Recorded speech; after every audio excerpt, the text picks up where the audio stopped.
Welcome back to Of Dice and Friends, your weekly serving of magic, mayhem, and misadventure. I'm Joey, your host and dungeon master, and this is the beginning of part 3. For those of you who have listened up until this point, our sincerest apologies. I'm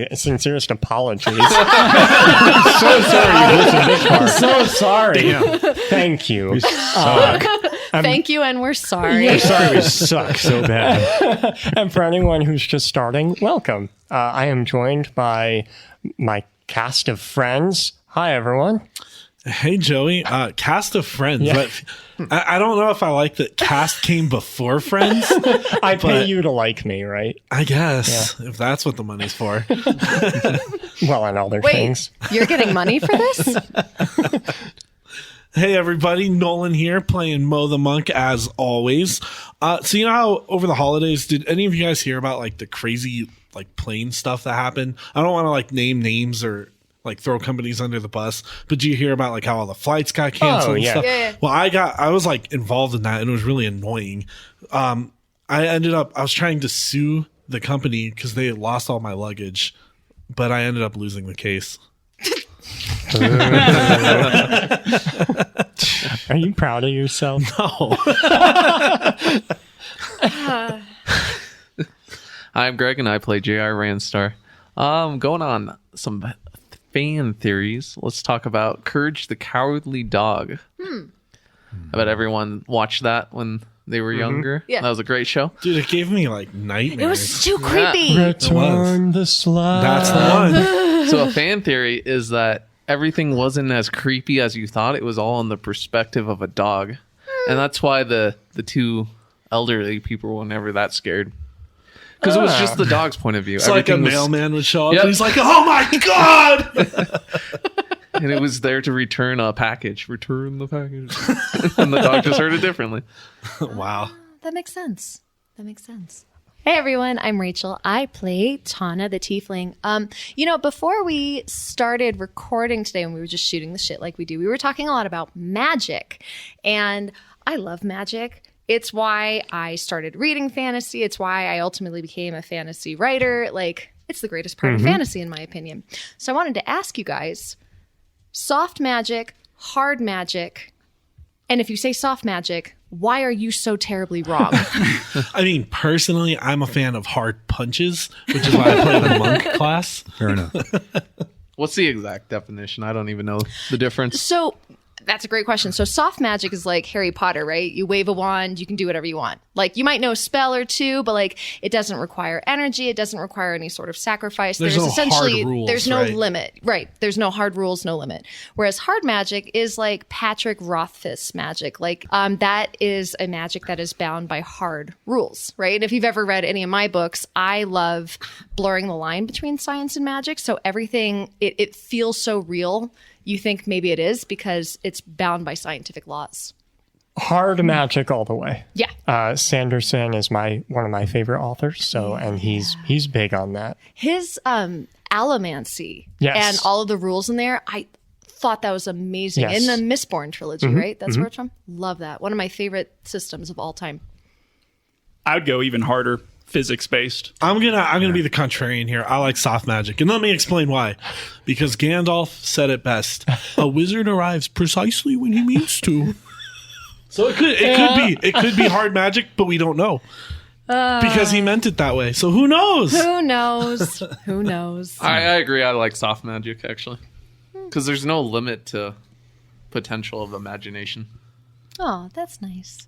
Nerd. I'm going to take a And decidedly. kaboom! I'm going to take a decidedly. I'm sorry. It's just registered to me. He made the sound effect. Kaboom.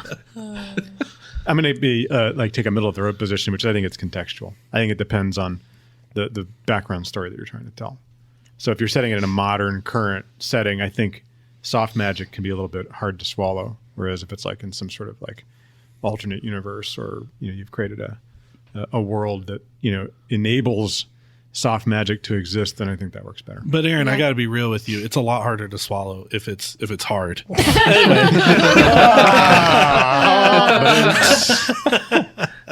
Hey everybody, this is Aaron. I play Finian the Elf, and Yeah, I'm looking forward to this evening's episode. It should be pretty cool. I think you actually play Finian, Mo's drug dealer now. So. Yeah, exactly. Well, not just you. I think Heen, too. Hopefully it's not highly addictive for Giths. It'd be really bad if I had mushrooms, not even once. Yeah. Hey, it's Sarek. I play Heen the Gith. I'm looking forward to kind of a chiller episode this time because those last few have been absolute chaos. Yeah, you guys have been through the ringer, haven't you? Sorry. I mean, I wasn't going to say it. Sorry. I feel like you were just sort of put in the middle of chaos. You didn't bring chaos the last couple Bitch, weeks. I am the chaos. You brought extra chaos. You amped it up. That's what you did. Well, we'll see how this episode gets away from me. So yeah. with that, I think it's time for our story to continue. Boys, I'd like to make a toast to bread, without which there would be no toast. Here, here. Wow. I'm channeling Nolan in that one. That was good. Cheers. Chapter 23. Friends in High Places. Last time, the party entered a war zone where the Kingdom of Belyor retook the city of North Harbor from the Triton Empire. There, they rescued a Triton woman with the help of an Asimar criminal. During the ensuing battle with the leader of the Seekers, Finian froze up, nearly leading to JR and Heen's deaths. Tana broke her mysterious rock, unleashing a dark power that allowed the party to escape Belyor atop a bronze dragon. Ocean waves crest underneath you, spraying salt up into the air. In one hand, the dragon carries Tana, unconscious and smoldering. In the other, he carries the Triton woman. The rest of you sit atop his back alongside the Asimar who helped you escape. When the shore is far behind you, the dragon breathes a deep sigh of relief. My name is Nilomadakis the Just, though you may call me Nilo. I was only expecting Rodal and the Tritons, not the rest of you. To whom do I owe the pleasure? Joey, for our audience, can you clue us in about how dragons are seen in this world? Because this is our first direct interaction with a dragon. They're seen as badasses. Well, I had an unfortunate run-in with the dragon prior to the events of this campaign. Dragons are fairly rare, and they're kind of revered. There are 10 colors of them, and depending on the color, they're known for different things. Bronze dragons, in this case, are regarded as defenders of sailors and the coast, so they're seen in high regard. That's so cool. They're kind of like the guardian angels of the coast. Hello, Nilo. I'm J.R. Randstar. Pleasure to meet you, and I'll pat him on the back since he can't shake my hand. He sniffs the air. You smell of summer rain. Who sent you? Oh, yes. Who sent me? I don't know. Finian, what are we doing? Well, I, for one, have a mission to complete. I don't know what happened to Raphiram, but... Hi, I'm Finian Amorless. Sorry, Nilo, that was rude of me. Greetings, Finian. You are digging your heels into my wound. I ask you refrain from this. I'm so terribly sorry to have caused you further pain. I'll adjust my seating position. Thank you. Nilo, I might have some unguent that I could apply to this bare spot here that I've been irritating. There's a moment of hesitation. Very well. Just a moment, please. I rummage around. I pull out a small jar of what looks like some kind of brown paste. Smells something awful. I apply a little bit to a small patch. Does that feel any better? It does, in fact. Where are you from? I'm originally from the Paths of Mercy. I suppose you would be. Yes, I've come a long way from home. And I've been a long way from home, too. Indeed. We're most grateful for you taking us away from such danger. What of you, Gith? You do not reek of seeker magic. Great guardian Nilo Maracas, I am Heen, and you are correct. I am no longer a seeker. You are familiar with seeker magic, then? Yes, the leader did this to my side. My scales are missing, and it is his doing. Well, I mean, if it's any consolation, Mr. Dragon Guy, I'm pretty sure he's in a different reality now. So there's that, which is, I think, cool. I know not what you speak, I but don't either. it is good news, should it be true. I apologize for your pain and suffering at the hands of Ong Dun.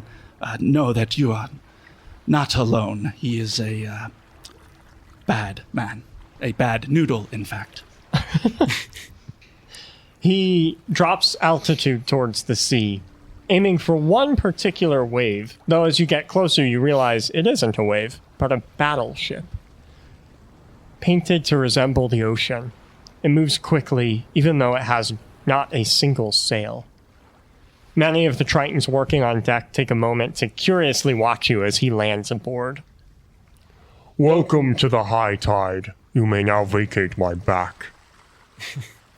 I'll hop off his back, but I don't know. I'm going to be a little hesitant here because I don't know how much these guys know about that we're kind of involved in this whole situation. Allegedly. He might have even helped. He might have facilitated it. Before I get off Nilo's back. Nilo, would you like a little more of this unguent before I go? Yes, please. And the ingredients. Yes, I can share that with you. I share the ingredients. I put more of the unguent on whatever I have left from the jar on his injuries. He'll very gently set Tana and the Triton woman on the deck. 4 sailors rush over to carefully carry the unconscious Triton woman away, though your attention is drawn right back to the dragon, who's scowling at the hand where he was carrying Tana. Wisps of smoke rise from black scorch marks in his palm. This tiefling, she is a daughter of Mount Orem, yes? So she says, yes. It's our understanding. The fire giant sorcery runs deep in her veins. It's a miracle she still draws breath. Even greater a miracle that the 4 of you still draw breath. Yes, it was quite an extraordinary circumstance we just found ourselves in. You happen to have more of that mixture for my palm. I do. Let me see if I can find another jar. I rummaged through my... I could use some too, Finian. I could feel my skin pulsing. Jeez. I'm look sorry, over what at- did you just say? I look over at JR. You ever had a burn? You can feel your heartbeat through I it? guess, but what? Yeah, it looks like you have some scarring and like damage to your skin, right? I mean, you took some serious... Fun side note, lightning scars are very, very cool. They're all like dendritic, and they look the same way that silver grows, like just splintering across your body. So you will look pretty badass. JR, I don't know if this unguent would be the right to treat that type of injury, but I might have something better for that. So I give Nilo... I use the remaining unguent that I have Yeah. on his claw, and then I tell him the ingredients that he needs to find for this, including the mushrooms. He'll thank you, and then he'll look around at the Tritons who are watching. Great Guardian, if I may ask, you seem more afraid or concerned of Tana, our tiefling Tana, than you were of Ong Dun. Is there something we should know? I understand Ong Dun's psionics, but her magic is unpredictable. She is a ticking time bomb among you. I'll glance over at Tana, who's, I assume, just laying on the deck of the ship at this Nobody's point. helped her Is yet. she doing damage to the deck of the ship? I mean, if she Yeah, she's damages... burning the wood. Yeah, underneath So we need to her. find something that... Well, I mean, if we throw some water on her, that might That's a cool her. terrible idea. Hey, we had buckets last time we were on a boat. Do you look any different, Tana, or have you changed in any noticeable way? No, I don't look any different. I think that there are still little explosions of magic happening, and you might still see some wisps of black smoke. And my staff, which one of you grabbed last time, right? Finian grabbed. Oh, great. Yeah, Finian. God, I guess there's a crack in the obsidian now. Apart from that, though, I still look like your lovely, cheerful, albeit unconscious tiefling. Who is Yeah. now presently slowly burning a hole through the deck of the ship. I guess me and that staff have the same thing in common. We're both correct.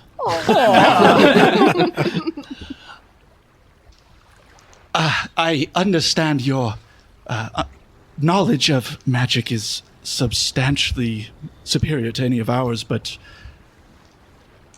I do not understand what you mean by a time bomb. Is she primed and growing stronger, or?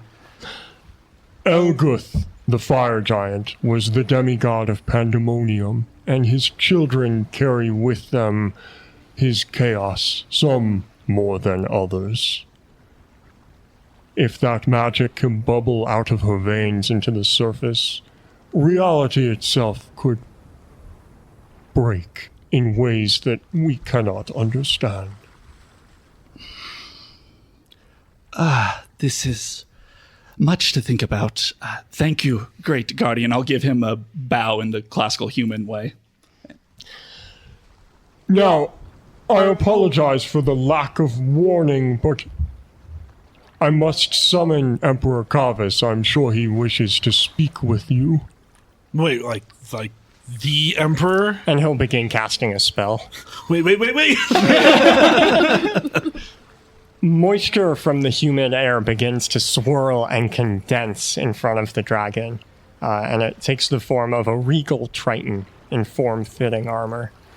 Both the dragon and the Asimar, who hasn't said anything, both of them kneel before the water simulacrum, who stands with hands clasped behind his back. Do you kneel? Yes. I'm not trying to die today. I'm already on the ground, Yep. so yes. Good job. Way ahead. Yeah, I'm kowtowing. With my face. Finian bows his head. He doesn't kneel, but he certainly stoops. I'll maintain the bow that I'd already started, and but I won't kneel. Just redirect it to the Emperor. Okay. I'll bow. Is the Emperor of everything? He's the Emperor of much of the southern world of Vitara. But not the capital anymore. Was. Okay. Yes, until the orcs reclaimed Belyor, he had conquered Belyor. Belyor belongs to the orcs. Now Belyor belongs to the orcs. No small measure due to us. Your Majesty, these mortals rescued your daughter from the maw of Belyor. And the Emperor will regard each of you. Rise, all of you. 'Tis I who owes you favor for your aid, then. Though what fate befell my son?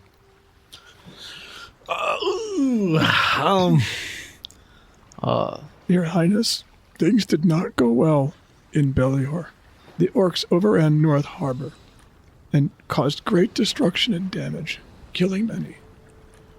We hope your son was not one of them. His jaw clenches, and he considers this. So much lost to such frivolous hate.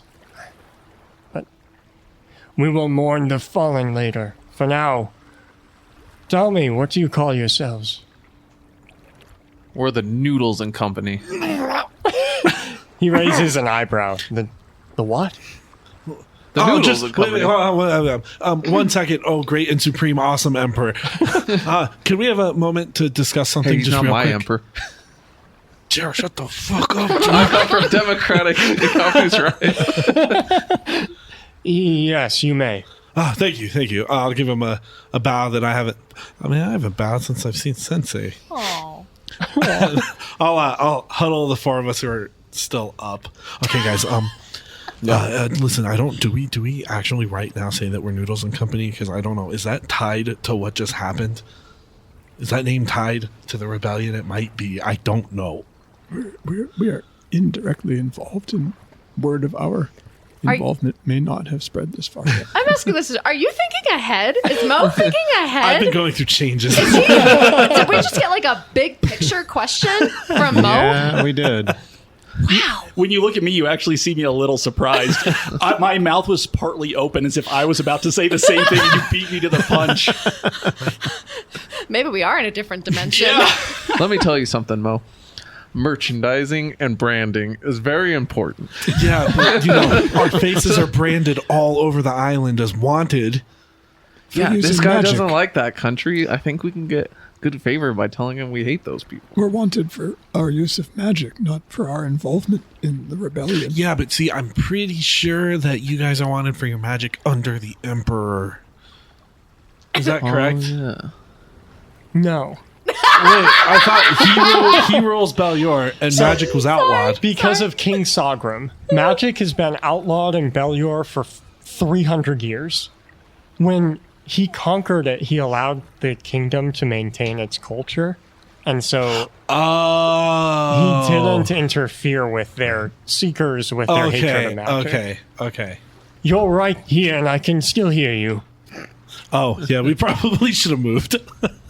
I do not have time for a long, drawn-out conversation. I'm here to reward you. So name your reward. Gold. Okay. Treasures. The ASMR will speak for the first time. Give me a small ship, no crew, no questions. Well, I have a question about that. Is that coming out of your cut? Is that the No, question? wait, hang on. I want my reward to be one question about what he's doing. The Emperor will raise a curious eyebrow at the request, but nod. Granted. And the rest of you? Do you have any talking swords? You want a talking sword? Yeah, I lost mine. We did recover one south of Belyor some time ago. What? Why, what? That is an oddly specific request. Yeah, you should throw that sword back in. Better yet, it should be destroyed if possible. Yes? Yes. It's quite dangerous. Yes, I can have something made for you. Nice. I only have one request, and that is to get word to the Immortalist family in mercy that I am still alive and still pursuing my mission. Very well. And what is your name? Finian Immortalist. I shall send word. And the rest of you? So I'm standing there thinking for a minute.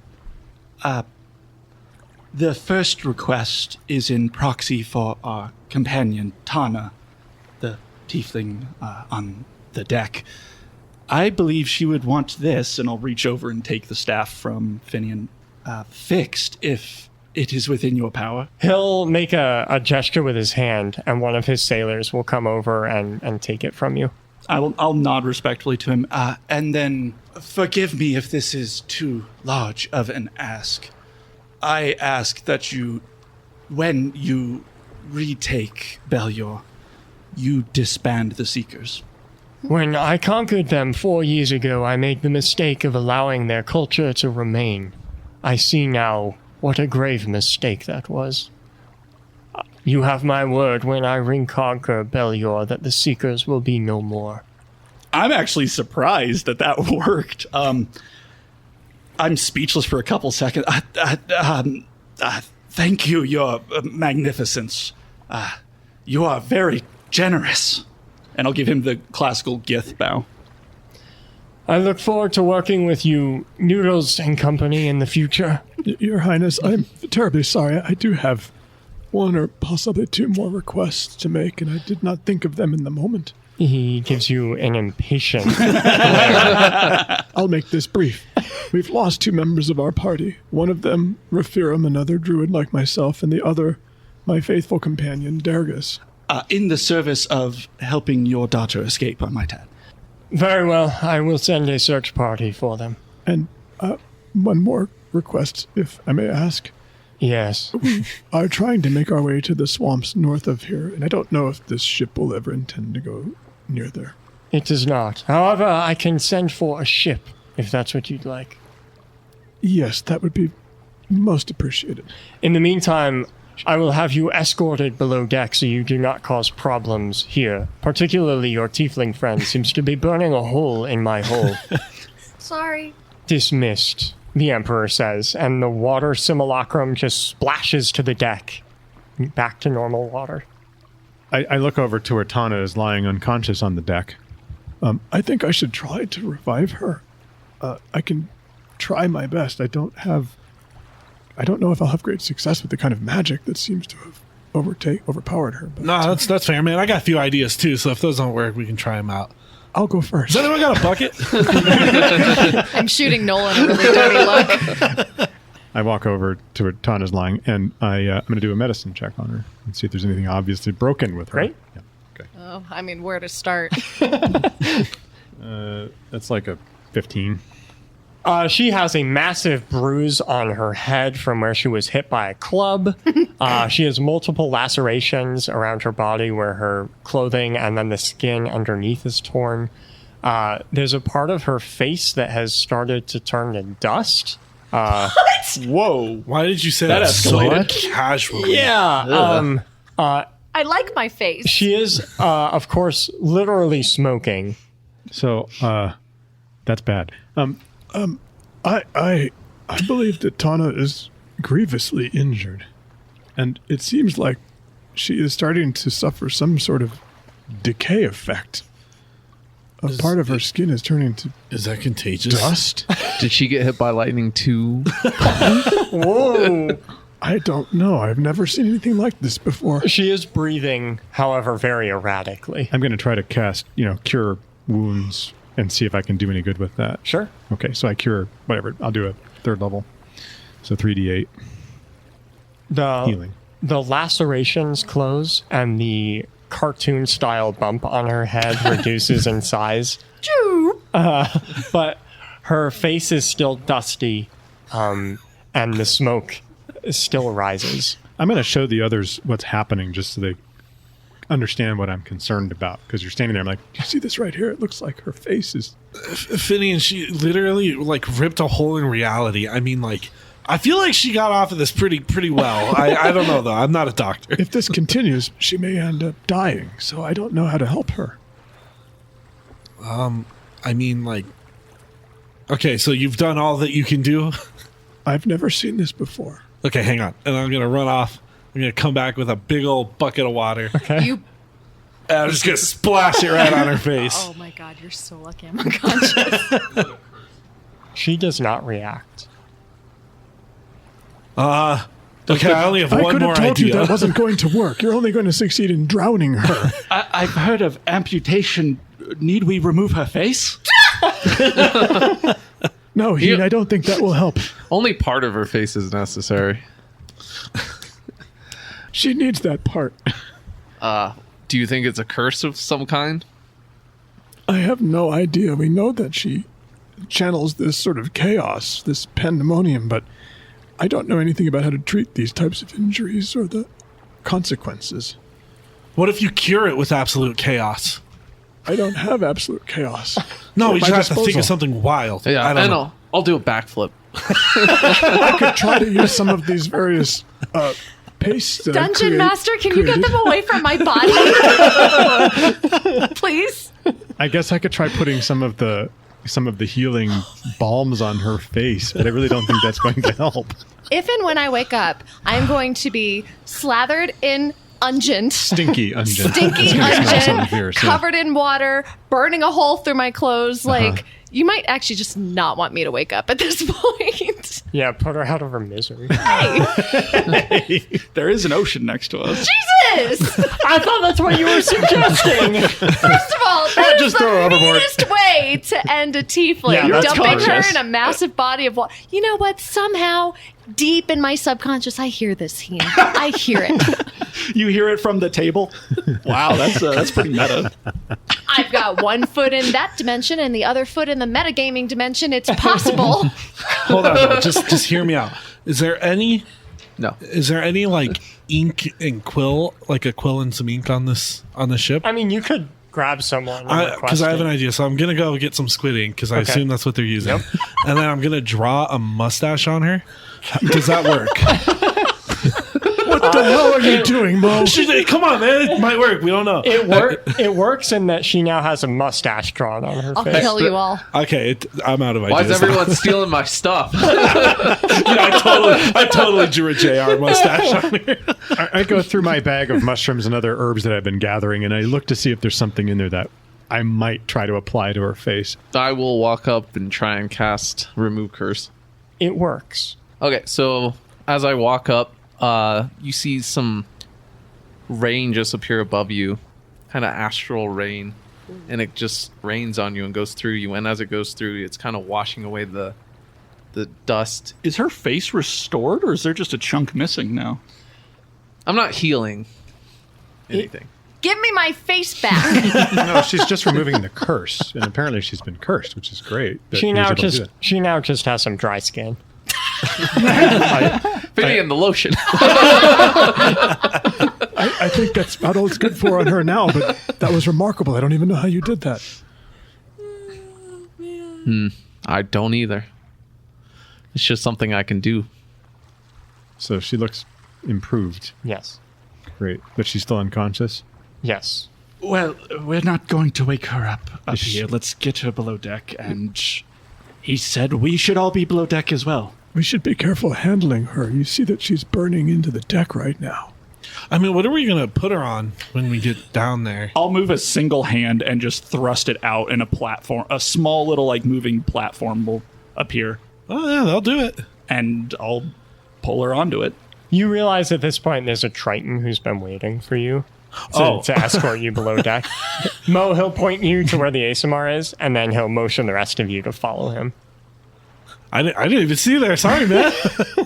So, wait, what are you doing? I'm going to go find out. I want my reward. Okay, I want this guy's secrets. I forgot about that guy. the ASMR is standing, looking over the railing of the ship. Okay, I'll head over that way. Okay. Yeah, I'm just going to head up to him and lean on the balcony next to him. Find somewhere else to survive. Well, I will, but I don't know if you heard my reward from the Emperor. I want to know what you're doing. Leaving this boat? Yeah, but where are you going? Why? What does it matter to you? Well, because you're so mysterious and it's intriguing. I'll approach. You did stalk us after all. His body, his muscles will tense as you approach him. And he'll ignore you, Mo. And now he just turns to you, Heen. You should have lost more than just your eye that day. What are you doing here? I had my suspicions it was you. The raw hate, yet control in your eyes told me as much. You know, it's funny, I learned that day not to use conventional weapons. You're the first person to show me that, and there's no words I could possibly say to you to make it right. Why did you spare me? Because I saw a sliver of myself in you when you watched your parents die. Die. Watched my parents die. You want to try again? No, I do not want to try again. There are no words, so perhaps there are actions. And I'll gesture to his sword, and I will lower my hands just down by my side and close my eye. Get your revenge, if it would help. Without hesitation, he draws his blade and thrusts it through your neck. Right as it's about to approach, it catches on something and the blade deflects, missing me. A small little wedge of psionic energy, and I open one eye. No smile, no laugh. You're a coward. How did you feel in that moment? Did you feel the vindication of your entire life as you were taking mine? Did you feel that justice was finally done? I can answer that, and I don't need to read your mind. The answer is no. His eyes go past you, and he's just looking off into the distance, and the anger and anguish in his face falters just a little bit, and it looks like he's listening to something. Not you, but something else. And he nods, and then he refocuses his eyes on yours. Do you think I do not suffer constantly? Do you think that the rage and pain you feel inside you is not something I also live with daily. You're not trying to make me feel bad for you, are you? No. But even emotionally, would it not make more sense to force me to continue this existence? You're not even worth the effort of cleaning my blade, he says, and he slams it back in its scabbard at his side, and he walks away. Oh my. It is written, he says. You're all escorted to a small room below deck with a bunch of chairs around the walls, and there's one big window that shows out to sea. Tana, unfortunately, is still unconscious. And Heen and Mo, you eventually also are escorted to this room. After about an hour of waiting, there's a knock at the door. I mean, yeah, it's awkwardly quiet, so I'll get up and walk over and open the door. Outside stands an elf with a missing antler, his blonde hair and green cloak a wet mess, and at his feet is a pig. Behind him stands a pair of Triton guards. One of the guards addresses Finian. He claims to know you. Is that true? This is true. Dargus, come here, boy. The guards nod and leave, allowing Dargus and Raphiram to enter the room. So the funny thing is, they don't know whether I'm responding about Raphiram or the pig. Raphiram, it's good to see you. Hi, Raphiram. It's good to see you, too. He with a deep sigh, he uses his hands to get his matted hair out of his face. I'm glad to see you're all alive. Is Tana all right? No, Tana is unconscious, but we've managed to stabilize her injuries. And thank you to JR, he was able to remove some form of curse. I suppose that's what it was. It was causing her face to dissolve.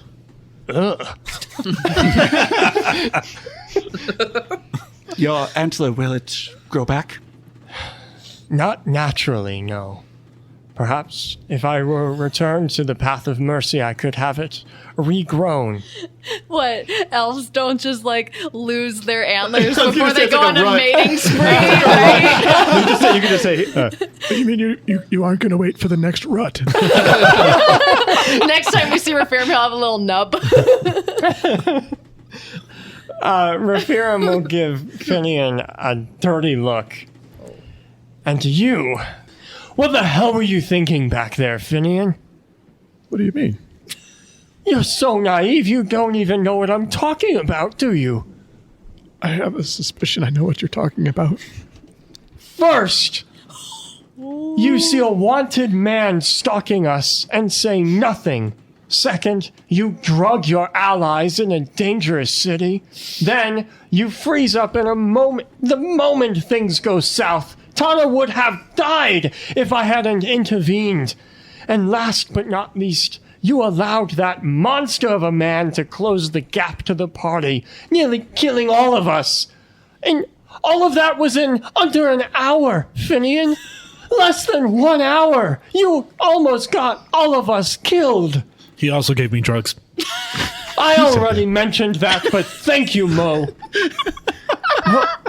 If I may say, in my defense, those mushrooms for me provide relaxation, but also great focus. Finian, you are not taking this very seriously. I am taking you seriously. And I feel terrible about what happened to JR and to the Triton princess. He looks to JR and notices the white scarring that's crisscrossing your neck and cheek. My arms are folded and I'm just glaring at Finian. Are you scolding him too? What were you thinking? Well, about which part?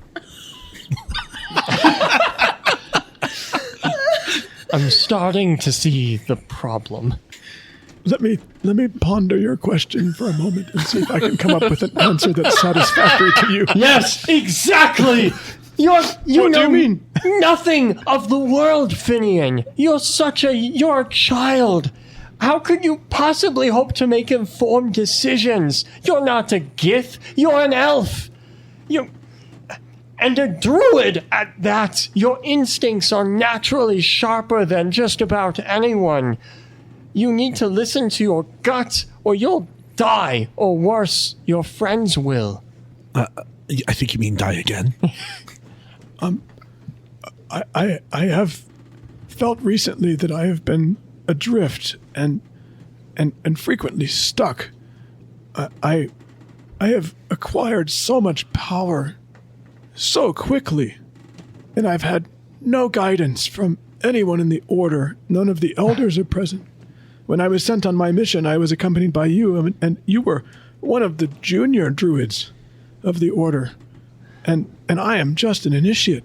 Now I have acquired power far beyond what is expected by this point in my life, and I don't know what to do with it. His expression softens a little bit. You're right, Finian. You should have never been on this mission to begin with. I did not want you to join, but your mother was very persuasive, convinced that you would bring much. But your power is years beyond where it should be at your age. You're right. You should be back in the path of mercy, training with the elders. And you can be. You could return there right now, Finian. But you won't, will you? I feel like I still have so much to learn here. I've discovered so many new species of mushroom and herb that I've never heard of, and you know that I'm trying to follow in the footsteps of my mother and become a scholar in these arts. No, Finian, you have it all wrong. Once druids would discover their own path through the world. After all, what wisdom can be gained from following a known trail? But our ways have long since grown stagnant. You don't need to follow the footsteps of those before you, Finian. You'll learn so much more from following your own feet instead. These are wise words, Raphael. Do you feel that other members of the Order share your perspective? Not enough, frankly. No, but that isn't the point. The world is much messier than we know the path of mercy to be. Out here, we don't have the luxury of weighing every option, of making sure that every voice is heard. We either act or we die. You need to act, Finian. When I confronted Ongdun, it was my intention to act, but I know that I have failed my friends here on a few occasions, either making wrong choices or not making a choice quickly enough. But in this particular case, Ongdun offered me almost unlimited power. And what did your gut say about his offer? I was conflicted in the moment. No, your brain was conflicted. Hey, points to Heen. He would be conflicted, but not you. Your gut told you that he was a monster. You knew he was lying. In the middle of these battles, I see my friends are injured, and I draw upon their power, and it seems like I can use their elemental energies the way they do. I've seen you do this, and it is alarming. I have not seen a power like this used in my 300 years of life. Ongdun claimed to have a similar power, and I was immensely tempted. He communicated with me, I think, telepathically, and offered me the ability to learn under him. Out here, you won't find guidance, Finian. The only guidance you have is the wind at your back and the dirt beneath your boots. Stop thinking so much. Listen to your gut. Is it? I'm like scratching my neck and shifting this whole time. Is it hot in here? It's hot in here. You know, I just gotta get some air. All right, see you guys. I'm just gonna bolt out of the room. Finian, look what you've done.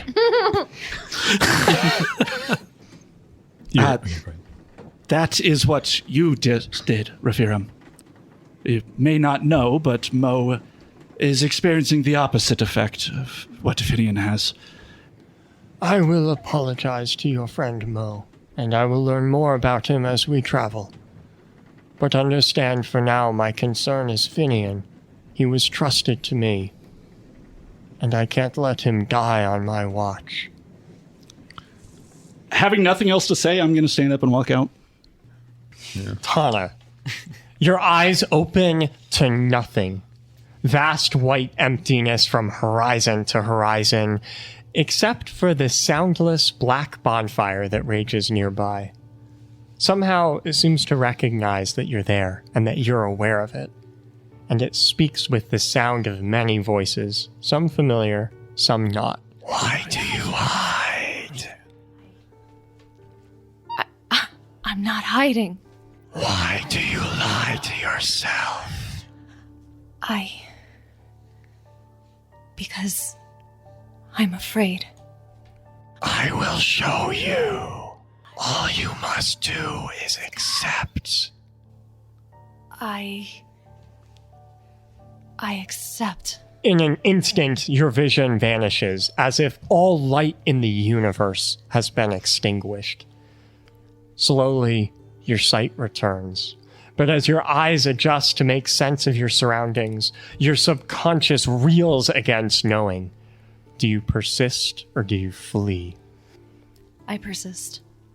You kneel in what could best be described as your mother's throne room, carved into the base of Mount Orem. The throne itself is constructed of obsidian and backlit by flowing magma that spews heat and toxic fumes into the room. Lounging in the chair sits not your mother, but Karzire. His jet black hair and goatee both show gray at their roots. His fingers are steepled before him as he leans forward. I won't ask again. Where is the boy? I don't know, Karzire. I wouldn't lie to you. Trust me, Donna. You'd rather answer me now than answer to your mother later, so I will ask you one more time. Where is he? Please don't hurt him. I don't know. Do you want to die, Tana? Do you think your mother will protect you? You delusional brat! I am far more useful to your mother than you are. I won't let you use him the way you use me.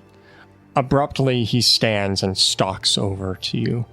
Fist raised, he brings it down on your face, and you clatter to the ground. Is this how you want this to go?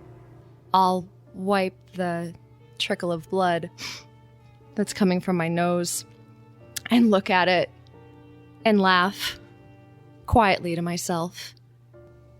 The edges of my vision are going hazy, and I feel it coming, so I hug my body as tightly as I can, rocking back and forth to hold it in. You little coward. I'll tell you what. I enjoy your hatred. It'll destroy you sooner or later. And he'll bring his fist down again. I won't let you hurt him the way you hurt me. If you don't tell me now, I'm going to find him myself. No. And I will hurt him so much more, no. Tana. And that'll be on you. No. Yes. No. No, Karzire, don't. Don't. I'm begging you.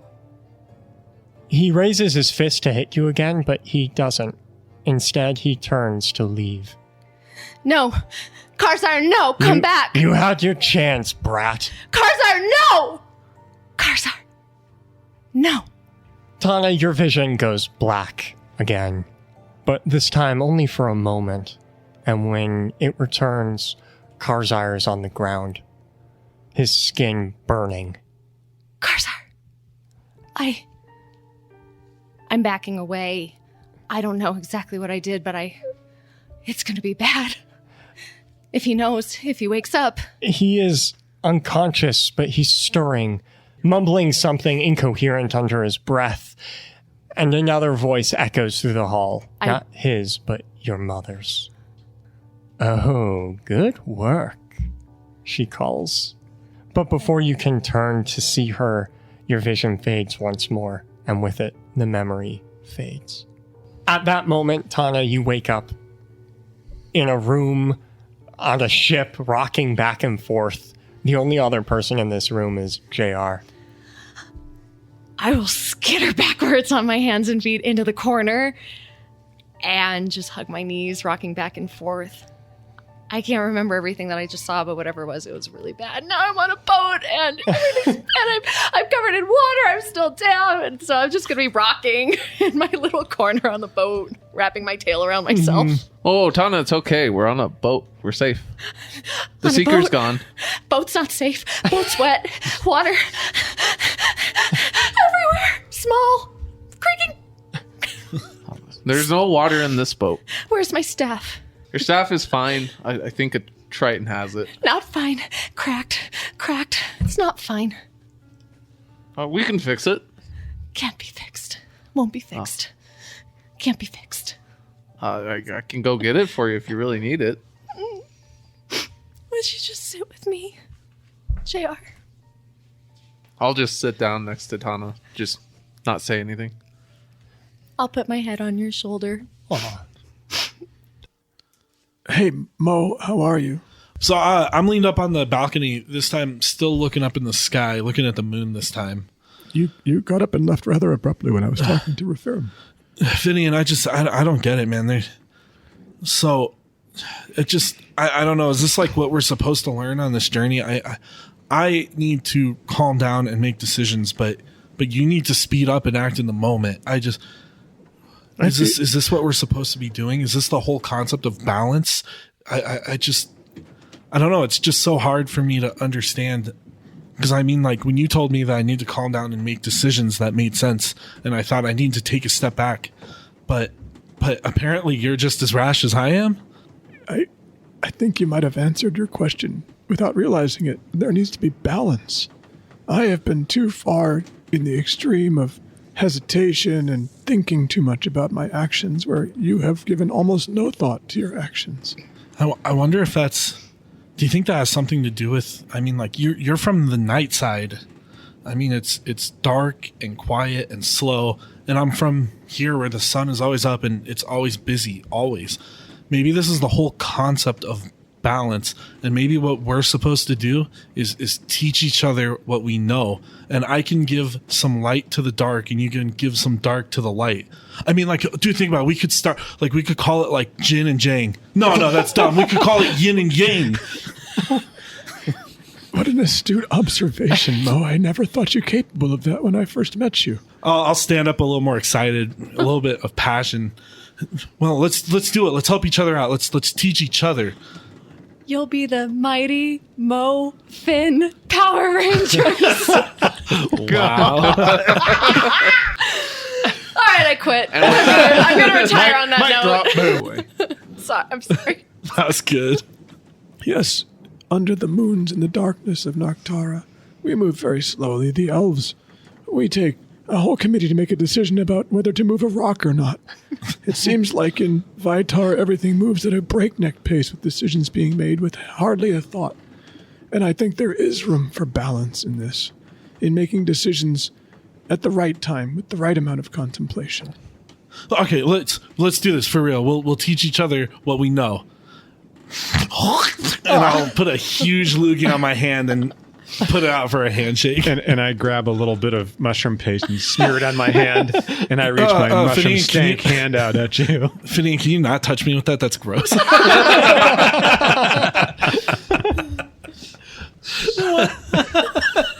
And we shake. Before long, a smaller Triton ship picks you up to bring you to the mainland. It only takes a few days, but on the third day, the swampy nation of Miarum appears on the horizon. JR, from your perch up on the deck, you feel a sense of peace. With the wind at your back, you feel that maybe you're following the right path. And maybe it's just your imagination, but you could swear that you hear the wind whisper, "It is written." And that's where we'll continue next week. Didn't the ASMR say that? Yeah. Thank you. What the fuck? Thank you all for listening to our podcast, and a special thanks to our deities Linda Mundorf and Pete M., our celestials David Green and Ironjaw, our hero Chris Matowski, and all of our adventurers. If you want to affect the story like they did, come join us on Patreon. That's all I have for today. See you next week. See you guys. Bye, everyone. See you. Bye. Peace.